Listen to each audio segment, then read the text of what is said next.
அரண்மனை கள்வன். விஜயநகர சாம்ராஜ்யம் செல்வச் செழிப்பில் திகழ்ந்தது. ஆனால் அந்த செல்வத்தோடு சேர்ந்து கள்வர்களின் ஆசையும் அதிகரித்தது. அசோகவர்மா மன்னனின் அரண்மனைக்கு அடிக்கடி கள்வர்கள் நுழைய முயன்றனர். எவ்வளவோ காவலர்களை வைத்தாலும் அவர்கள் யாரையும் பிடிக்க முடியவில்லை. அந்த நேரத்தில் மன்னன் நினைத்தார், இந்தச் சிக்கலை யார் தீர்ப்பார்? நம்முடைய ஒரே நம்பிக்கை தெனாலிராமன்தான். ஒரு இரவு அரண்மனைக்குள் யாரோ நுழைந்து பொக்கிஷ அறைக்குள் குதிக்க முயன்றனர். காவலர்கள் பார்த்ததும் கள்வன் தப்பி ஓடினான். ஆனால் அவன் கையை பார்த்தால் மிகுந்த சாமர்த்தியமுள்ளவன் போல தெரிந்தது. மன்னன் சீற்றத்தோடு அமைச்சர்களை கூப்பிட்டு, இந்தக் கள்வனை யாராலும் பிடிக்க முடியாவிட்டால் உங்க சம்பளம் பாதியாக்கப்படும் என்று எச்சரித்தார். அனைவரும் பதறிப்போனார்கள். அப்போதே தெனாலிராமன் புன்னகையுடன், மன்னா, அந்தக் கள்வனை நாம சாமர்த்தியத்தால் பிடிக்கணும். காவலர்கள் கத்திகளால் அல்ல, அறிவால்தான் வேலை செய்யணும் என்றார். கள்வன் மிகவும் புத்திசாலி. யாராலும் அவனை அடையாளம் காண முடியவில்லை. மன்னன் ரொம்ப கோபமாக, தெனாலிராமா, இன்று நீயே நேரடியாக காவல் காக்கணும். கள்வனை எப்படியாவது பிடிக்க வேண்டும், இல்லையெனில் என்னை தண்டிப்பேன் என்றார்.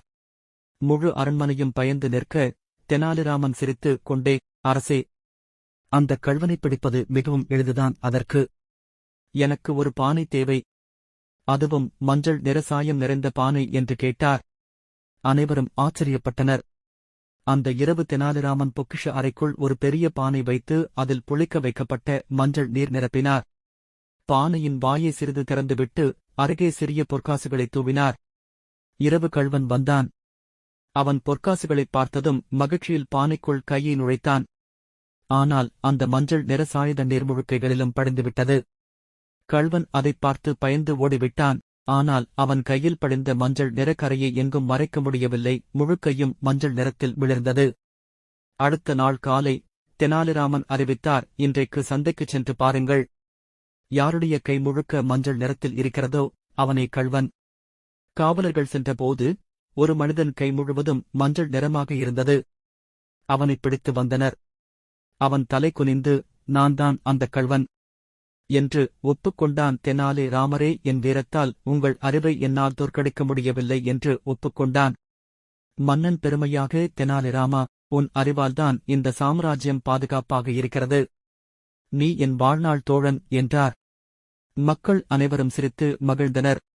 அறிவு இருந்தால் எவ்வளவு சாமர்த்தியமான கள்வனையும் எளிதாக பிடிக்க முடியும். வலிமை மட்டும் போதாது, சாமர்த்தியமும் யோசனையும் தேவை. நம்ம வாழ்க்கையிலும் சிக்கல்களை வலிமையால் அல்ல, அறிவாலும் சாமர்த்தியத்தாலும் தீர்க்கலாம்.